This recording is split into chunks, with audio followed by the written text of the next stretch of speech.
Hello and welcome, as today's date comes in that of the 11th day of January, currently at 10:25 a.m. Eastern Time. As I'm doing this video, my name is Derek and this is the Money Charts channel. All bets, trades, and the like within each his own risk and their own rewards. So the first time since this price broke out north of the 20,000 level has the price approached and reached the 18 average of lows, doing so at $30,000, or what's the low so far? 30,700. Yeah, and that's the fact that I didn't hit 30,000 makes it a little interesting for me. I'll get to that in a little bit. So with that being said, let's go on further. It's a retracement, and it's a big one, but it's kind of normal and standard. In fact, not only is 20,000 an area back to where we came from, which could kind of make sense. Well, it hasn't retraced much. That's where I'm going to be going on. When you look at it from the long-term perspective, this is a very, very volatile game, of course, and most certainly we can see with these large, big candles in here, we're on the 4-hour time frame down 6%, up 2, then down 7, then down 3, down 0.7, and then down 3.6 on this one. And we managed to get back to levels not seen since the morning of January the 5th. Or a six-day lows, another way of putting it. Up for the year, because price action is up for the month, and January is for the year, obviously, at that time frame. But up 13% right now. We're up $3,800 for the year, and down for the day, down $5,300 for the day. Just how it goes. As far as why I'm relating on the numbers out of Fibonacci, where do I calculate retracement breakout points? I'm thinking maybe the next one I'm going to be trying is either from this maybe the breakout lows of December the 11th. But the ones that I went with were the lows of 10,535, which would have been these breakout lows. I'm trying to figure which Fibonacci numbers do I go with. And 10,535 would be October the 8th. So to me, this is where the breakout lows come into play. I could go with this Fibonacci here, maybe at 98. And then we got down here, but no, I'm not going to go 98 when we got this 9,000. And then we got this low here at 4,000, which would even be, the retracement's even smaller when I pick these smaller numbers. As when I look at where it stands, as far as the Fibonacci numbers are concerned, high divided by low to the root of these numbers. So 17.8. 24,000, 14,000, and the highest number I got here is 30,304, which is why I say it's really the price action went to 30. I mean, maybe we're still going to go and pure extra on it, but yeah, that's one of the key numbers in looking at it. And there's so many different lows in which can be chosen, because when it gets down to it, what's better on the I'm just going to get this. Yeah. What's better? Is it this $4,000 low or this $3,000 low? Or how about this $200 low? Or how about this $2 low to this high? It's had a little bit of a breakout above this. And as far as where we are with the 18 average of highs, price is extended above it. It's had a current small retracement within. It's still up. On the weekly term time frame, price is still overextended, well above the 18 average of highs, even with the price being down like $10,000 almost from its all-time highs. On the daily chart, it's now back again. Like I said on the intro, for the first time since this started, it's at the 18 average of lows.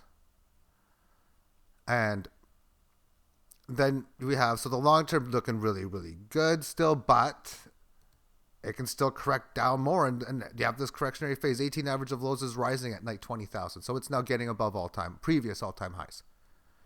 And then the monthly chart, 18 average of lows is in at 11,000, 18 average of highs is in at like 17,000.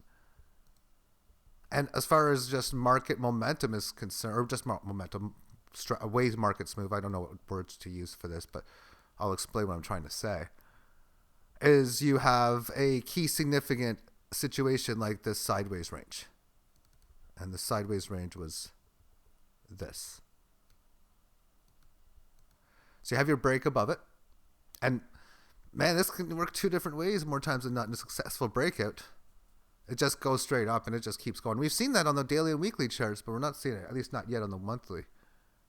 Which, as I've been saying, trying to predict these tops extremely difficult to do. Right now, 42,000, but 50, 60, 80, all those numbers in play. And we can say at 30,000, no, it's up too much and you're selling. And well, now you've been able to possibly buy back in at even if you want, or you can still try to maybe hope to get it goes down to 20 because, I mean, coming back to where we came from and doing this in a bull market, what would be the big surprise about that? So we go down to the 20, pierce extra lower, like 16, 17, 18,000, and then it goes back higher. And then it's just doing its normal thing amongst its long-term time frame. And we might hear Bitcoin pronounced dead now and again. I remember way back during this run, I remember reading articles where, I mean, you hear about cats having 9 lives. Well, that's nothing compared to the amount of lives I guess Bitcoin had, because I guess it's been pronounced dead like over and over and over again. We'll see the next time it's pronounced such. All right, now let's go over some comments. But first off, the National Football League had the wild card run, and I ran a contest, and over not too many replies. I was kind of wondering how low it would be. I also, a few other things and miscellaneous stuff. I didn't get all the answers that I want. Wasn't too sure if I get any sports fans comment filters in. I didn't see any of them.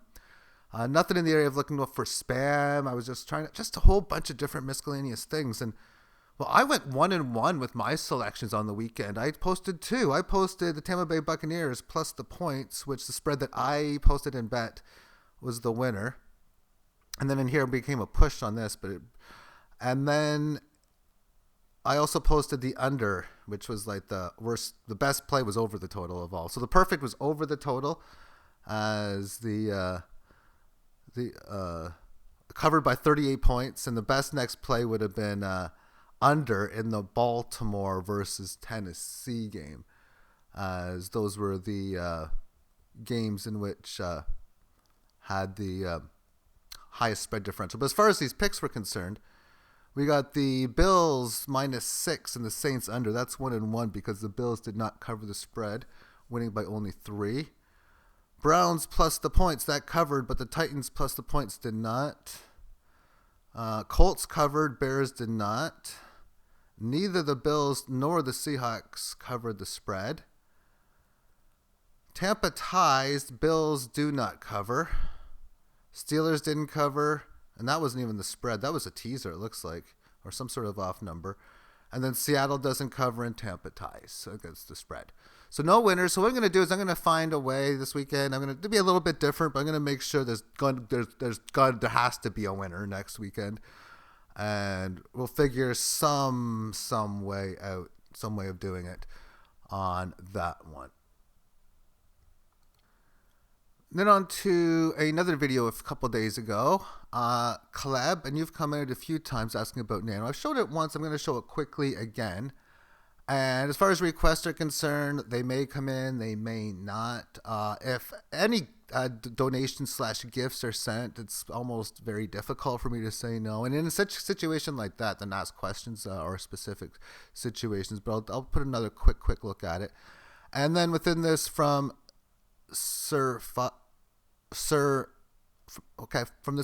I can't pronounce Sir Phytone. Okay, with this method, this is like ratio trading that I'm talking about. With my method of ratio trading, sometimes it'll just end up being a bag holding on lots of Teslas or whichever coin that ends up going to zero if one does. And then what happens if they get taken down by the SEC as Ripple did? ? I'm glad you got a question mark, because have they been taken down yet? It's almost like saying during a court case of some sort, and this thing is that we're in the early stages and the game is over when you're still playing through. It's that interesting, risky game. And I'm going to explain why I love Ripple for ratio trading and as I move back to the charts.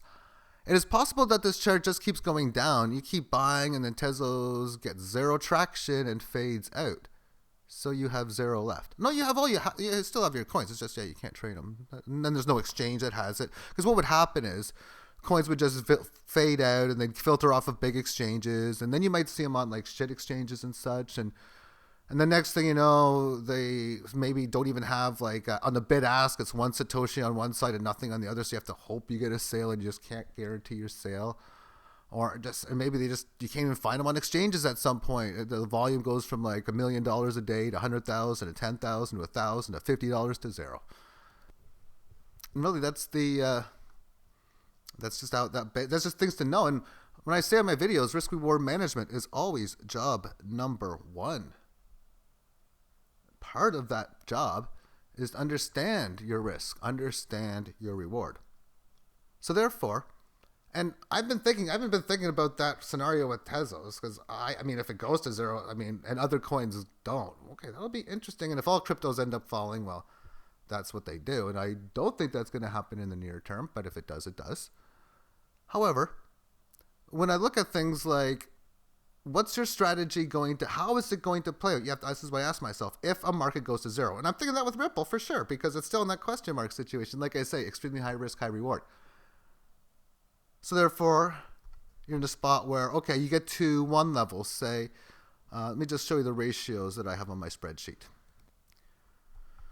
As this is right to the prices of coins, and then it automatically calculates numbers for me. So Ripple is an example. So Ripple against Bitcoin Cash, the ratio's at 1690. What happens if it goes like 4,000, 5,000, 10,000? And that means Ripple's losing to Bitcoin Cash. Well, then I realize, at what point does the game end? And you pretty much will see as it is. You only go so far or do it so long. And also, when you get into capitulation style moves, that means I also, within trading, instead of maybe waiting for a 20 or 25% move, I might wait for a 40 or 50% move. Just because of I want to target how many times I'm going to buy. Okay, at this ratio number and this. So Litecoin, same thing here. It goes to like say 1,000, 2, 4, 5 or whatnot. And then you realize I've got so much in risk. How much of that would I be allocating? Is that a safe amount? And if all those questions answer accordingly, then it's all good. And as I transition into the Ripple chart, well, these types of moves in here, what was this from going from 100 Satoshi up to, oh, okay, well, really? No, let me just get some real numbers here. 1,600 up to 19,000 fast. No, I mean, everything went up around that time as well, but do you think if this thing does survive, that this would be in line for straight up moves? And there's a big difference between getting 20, 30% moves compared to a 60% move, compared to a 100% move, which is a 2x, then 3x, 4x, 5x, whatnot. But if it moves up so fast, the amount of profit you can get when you're doing the flip trading back and forth becomes extremely, extremely interesting, to say the least. Risk reward management is always job number one. And I'll move this back to Bitcoin again. So as far as stuff like that, protecting your portfolio and things, this entire lineup, I was like, okay, I know I got to pull something out and protect. I mean, I'm looking at my ratio of precious metals to cryptos, and maybe I should have pulled out more yesterday. No, I don't know. I know exactly how it's going to work out in the either or situation. But yesterday in the late morning, I took 2.5% of my cryptocurrency portfolio, and I bought gold and silver with it. Of course, it hasn't arrived yet because I bought it yesterday. I'll probably get it shortly, but within later this week, next week kind of deal. However, I did it yesterday at the price point of, I bought it with Litecoin, but I'm looking at it as in this.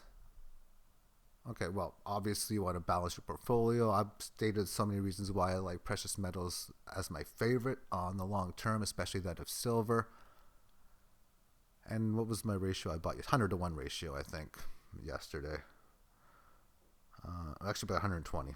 I bought, for every 1 ounce of gold, I bought 120 ounces of silver. I'm not going to say it could have been a fraction of an ounce of gold. It could have been little more than one, whatever. It could have been exactly one. Anyway, with that being said, I was like, it goes down more. But cryptos, we've hit the top, and this is all that. Well, I'm going to get into what that meaning would be like, and I really don't think that's going to happen. I'd be like, I'm glad I got what I ended up getting through all these years. I thought cryptocurrencies were going to go up, and well, they didn't, is the things I guess you'd be saying, and I don't think that's going to happen. And then Just like I can look back at all the times that I turned cryptocurrencies into anything. Gold, silver, I mean, for whatever stuff. I'm not going to say no, but you sell some cryptos here and cryptos here. Maybe even in here. I sold some there. I sold some in here. And you're like, man, you could have just waited. Because look at all this great spot you could have sold. You could have, and yeah, if I knew, I knew. And if I would know for sure all this stuff, then great. But it's all about ensuring, of course, within diversity, what is the correct play. And in the spot where that's the case, well, if it goes way down, like, why didn't you sell it all? Well, if I'd known, I would have known. And then it go way back up. Oh, I wish I didn't buy what I did on January the 10th.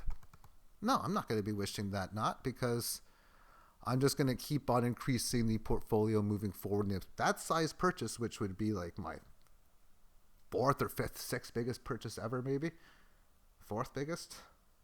No, it's not even. I mean, this is my third biggest of the year, actually. No, it's my second biggest. I don't know. It's close.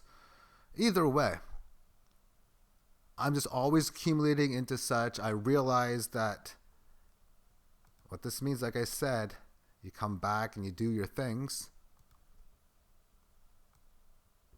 That's it. Now, if I've done this before, if this was a failed move, you would have to draw this little box. You come back to where you came from.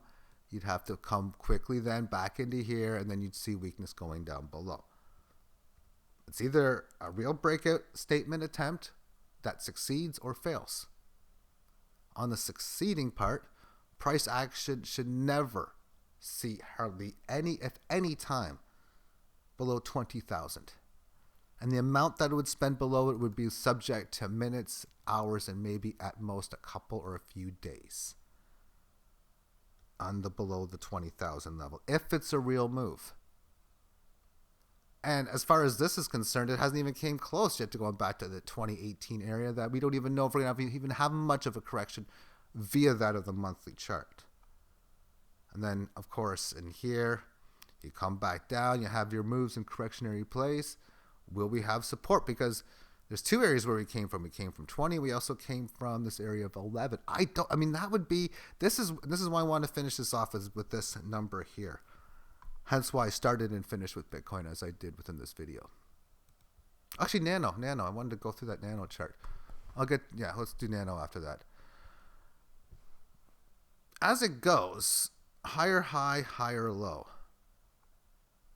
And the fact that this low was substantially higher than here should tell you that it doesn't really have to come down there, but this low is substantially higher. Then we have this low. If it were to come back to where we came from, this would still be a substantial low at 10,000-ish. And it was a huge, huge area, as it is on so many levels. But then you look at the math, going from 42,000 to 10. Or a 4x loss, over 75% from 42 if it goes to 10 even. And a significantly much, much larger high would arise from this 4,000 one. This price action has went up over 10 times from this low. So a 10x gain and a 4x loss, if something like that were to happen, is how it would happen. Okay. I will finish this off with Nano. I almost forgot again. I've forgotten a couple of times before. I actually meant to try to do it, and I just didn't do it. And it's pretty much looking like almost all the other coins for the most part. Having a rally attempt to previous high, coming back to a correctionary phase amongst the weekly chart. Several good days, well, 2 good days, after 3, I guess. Good days bringing this price action up. And when you're flip trading this or ratio trading this in many ways, 342 up to 1200, now back to 768. To me, it's not predicting this will happen, but adjusting to it when stuff like this happens. So the market goes up. This is sell opportunities. Markets go back down. Those are buyback opportunities. And thank you for tuning in. And of course, I'll keep you updated more on, I'll do another Theta contest for the divisional round, or maybe even into hockey. I'm still not sure how I'm going to do it, or some other miscellaneous way. I'll do it about a week or so from now. Take care.